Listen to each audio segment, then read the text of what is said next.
Hello! So today we are going to take a look at the brand new Vans RV-10 from SimWorksStudios in Microsoft Flight Simulator. So you can see from outside it's modelled really nicely.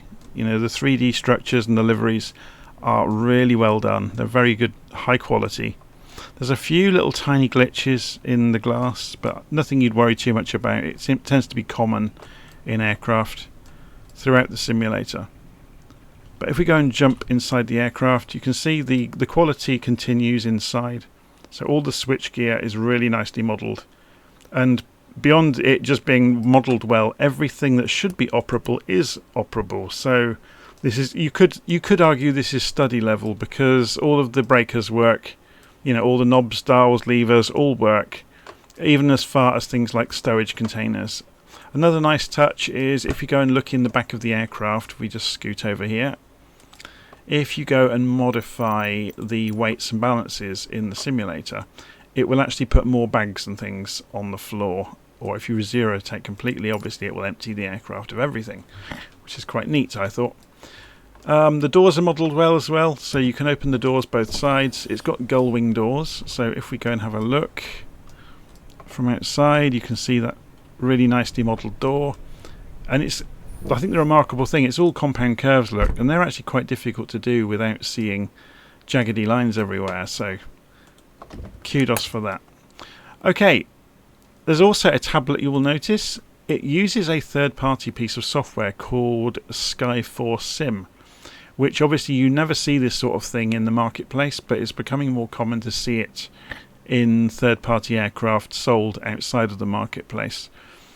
If we click on continue, it requires an API key to show the Bing maps, but the Bing maps are actually quite nice.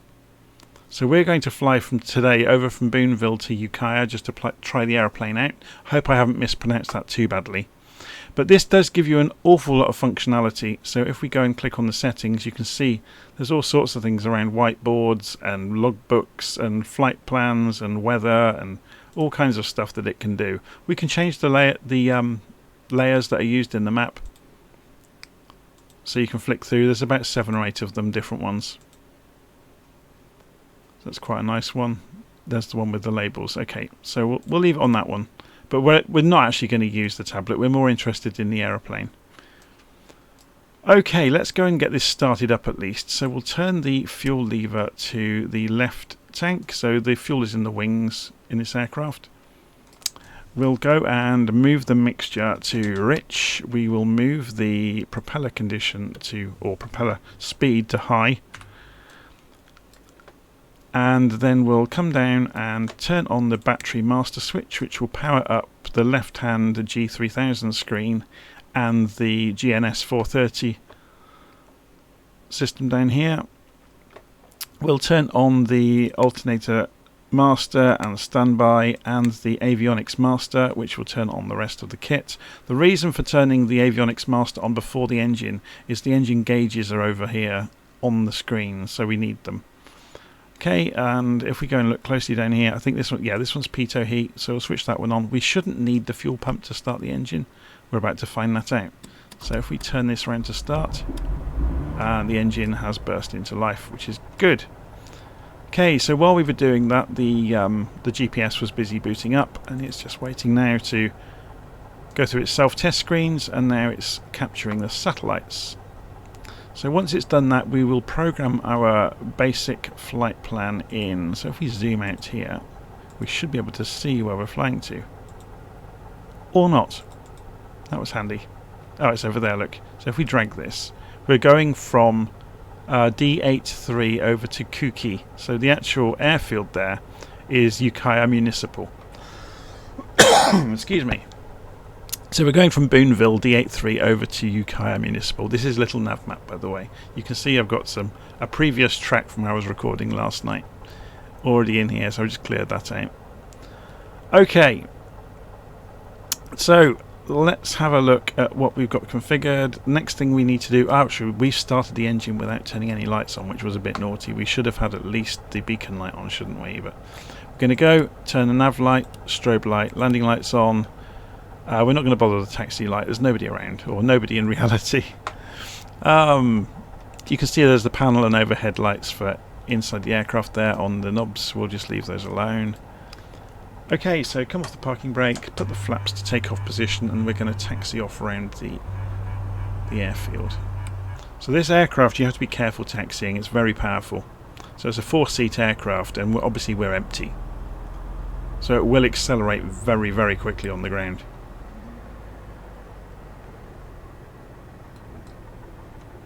There's a TBM.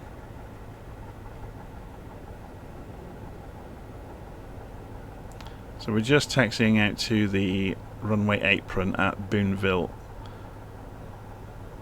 And we've got a bit of a headwind from this end of the airfield.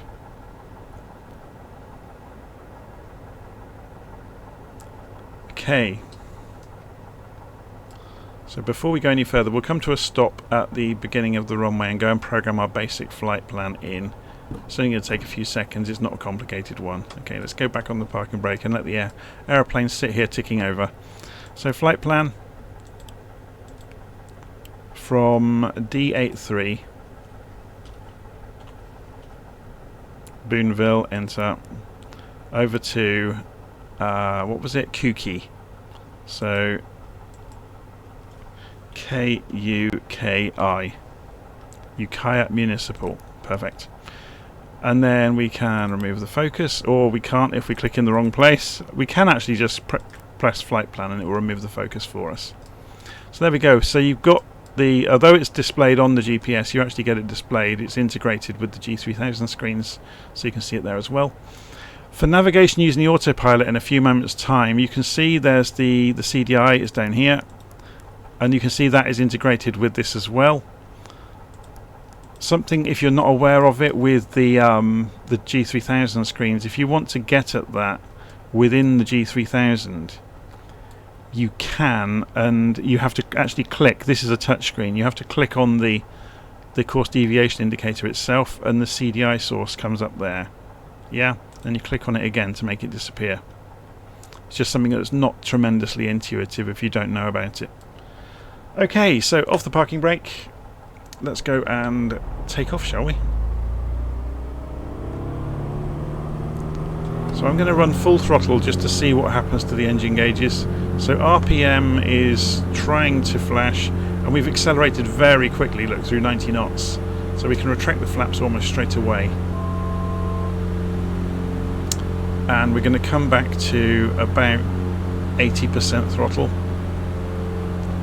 So it's accelerating on a 7.5 degree climb, climbing at 1700 feet a minute, and it's actually trying to accelerate.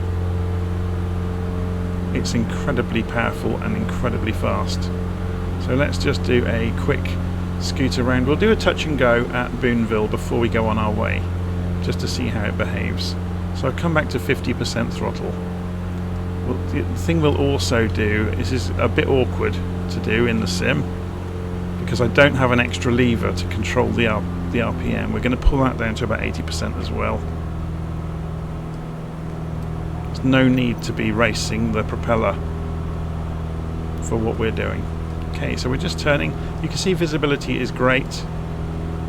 So we're just turning downwind.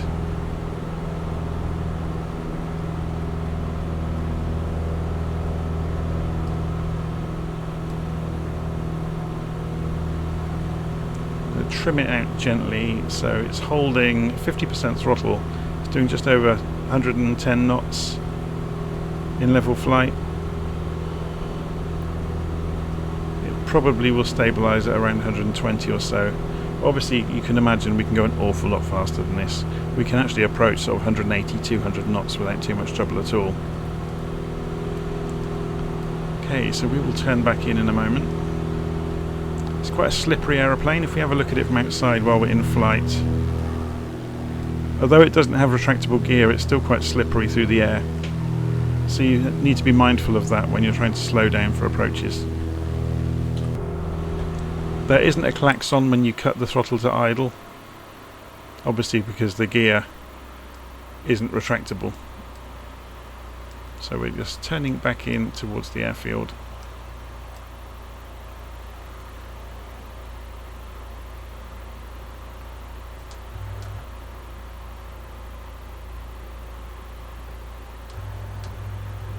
So drop the flaps.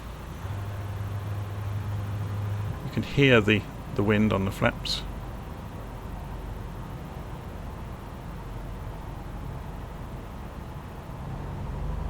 So introducing a little bit of throttle just to stop us from decelerating too much. Remember, this is just going to be a touch and go, and then we're going to head off towards Ukiah Municipal. So you can see just from me controlling the aircraft, it's incredibly stable, but it's also very, very performant. So on the way to Ukiah, we'll do a little bit of stall testing and some aerobatics just to see. But it's very good. I've had a quick fly of it already just to familiarise myself with it, and it's surprisingly agile, especially as we have nothing in it.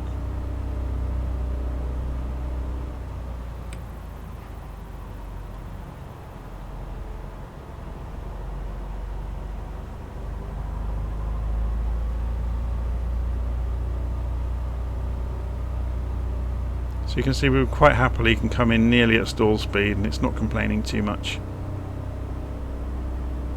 It's very light, and that's very obvious in the way it's thrown around by the wind. Okay, bit of a bounce there.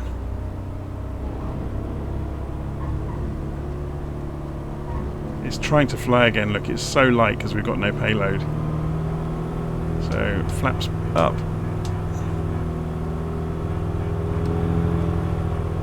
Go for full throttle for a few moments.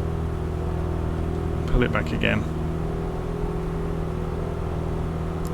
Okay, so let's make a left turn and get it trimmed out and get on our way towards Ukiah. So you can see on the map here we're doing the left turn.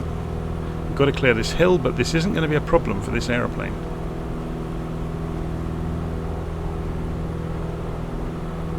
So I'm just trimming the aircraft for the direction it's going. Notice it's rolling left, so I'm trimming the ailerons to stop that happening. So at that point we're going to go and turn on the autopilot. So the autopilot by default goes to wing level and pitch hold mode, so it's carrying on the direction we were going, just holding above 100 knots. On the power setting we have, we can maybe ease the throttle open a little bit more. So while it's flying along on that heading, we can see we can spin the heading bug round to go the same direction we're pointing, or thereabouts, and we'll put this into heading mode. We'll turn on the yaw damper as well while we're at it. So we are approaching the nav course. So we're on GPS mode on the CDI, so let's go and switch to nav mode and see if the aircraft, or what it actually does. So it's almost on the track anyway, so it'll probably just gently bank right in a moment to maintain the track.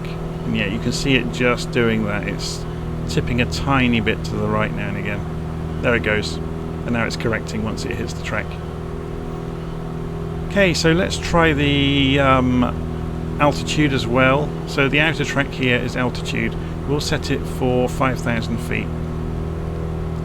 So I'm just going to roll the knob until the target altitude up here gets to 5,000. Yeah, and then we'll try vertical speed out as well, just to make sure it works. So we'll ask it to do 1,000 feet a minute until we get to 5,000. And that's all working perfectly as well by the look of it.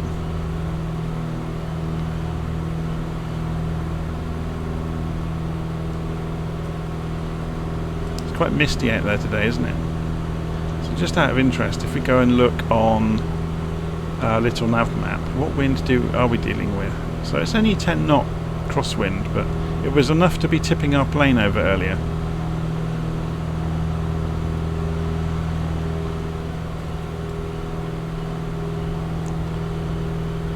Okay, so we're approaching 5,000 feet.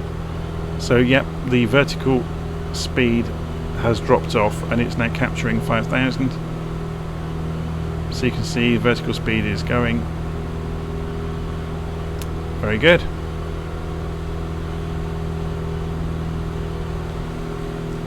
So should we have a little play with our thing we focused on in a different video the other day? Let's see how it renders this, or if it breaks the simulator. This should be fun. What I'm going to do is zoom out slightly and we're going to put this into OBS mode, and then we are going to change the course. Yeah, it's not having it. Oh, that's a shame.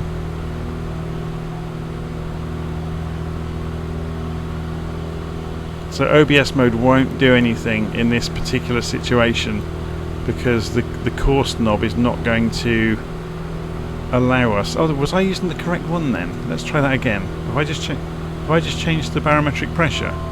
I hadn't calibrated it. That was a bit naughty. Let's try that again. So OBS mode and the course knob. Yeah, it's not letting us rotate it around the waypoint, which is a little bit of a shame, but it doesn't matter too much. Okay, so we're nearly at the destination.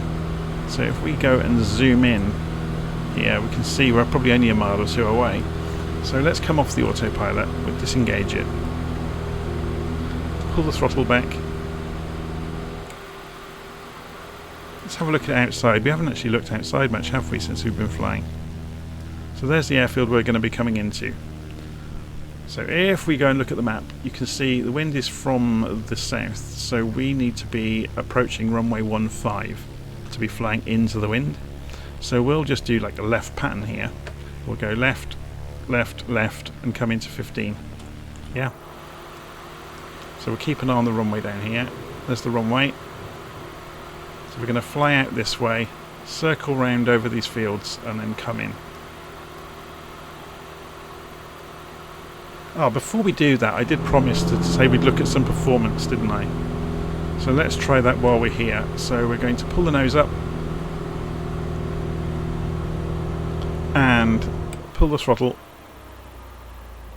So 30 degrees nose up, and backstick, backstick, backstick, and it falls fairly straight. It does try and drop a wing a little bit, but only if it's, you know, if it's over to one side already. Let's try an accelerated. We'll go this way. This should make for more of an exciting departure. So a turning stall,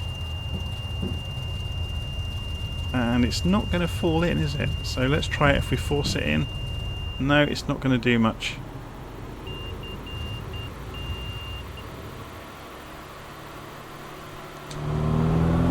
What about if we go...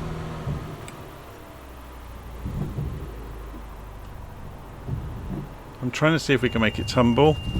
You can see it really doesn't want to. Oh, there we go. No, it fell out of it. Look, it won't tumble. Okay, let's get back under control. Just before we stop doing any of these aerobatics, let's just go and have a look. So I did mention earlier it's quite agile. So if we just centre up on the horizon, get some speed up, lift the nose gently and do an aileron roll, you'll see it goes around its axis quite nicely.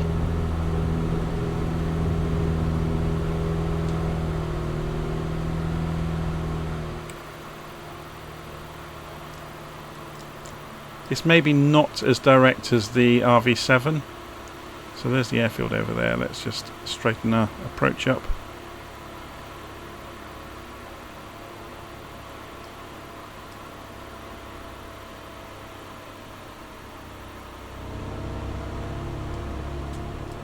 How are we doing for speed?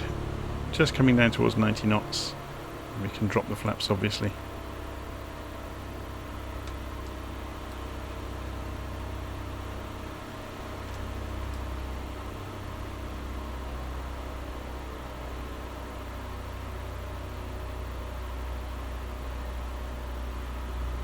See if we can do a bit better job of it this time than we did on the touch and go. But as you can see, it's got autopilot, it all works wonderfully. You've got very good visualization in the cockpit with the glass screens. The switch gear throughout the aircraft is very simple, very straightforward to use.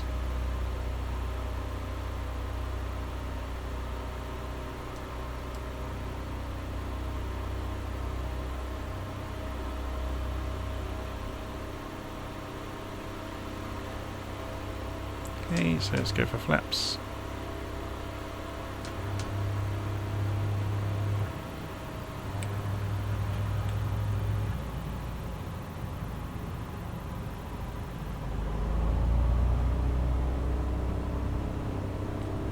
200. It's quite a big runway here, isn't it?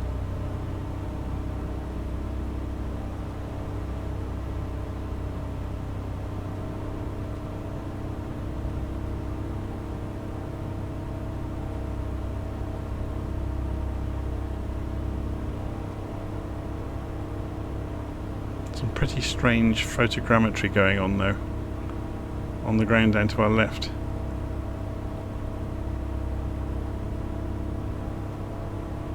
So let's keep this just off the tarmac of the runway and pull the power back and see what happens.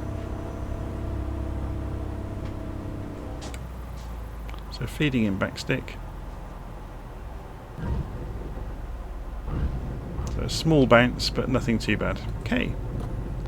And wheel brakes, and we can just about make this exit. Perfect.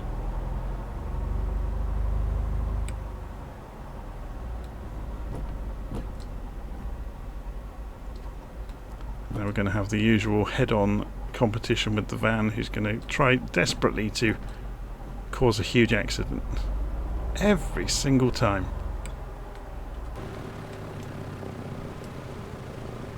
Okay, where do we want to park?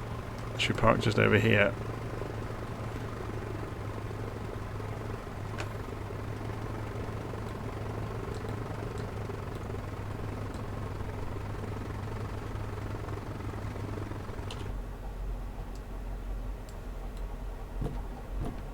Okay, parking brake on. So obviously powering the aircraft down is pretty straightforward. We can just cut the mixture back to starve the engine, turn the lights off overhead, and go and quickly turn off the various switches here. I did them in backwards order, but we're not going to worry too much, and turn the magnetos back off. So there you go. That's the Van's RV-10 in Flight Simulator. It's very good, and it's really reasonably priced. Let some fresh air through, shall we?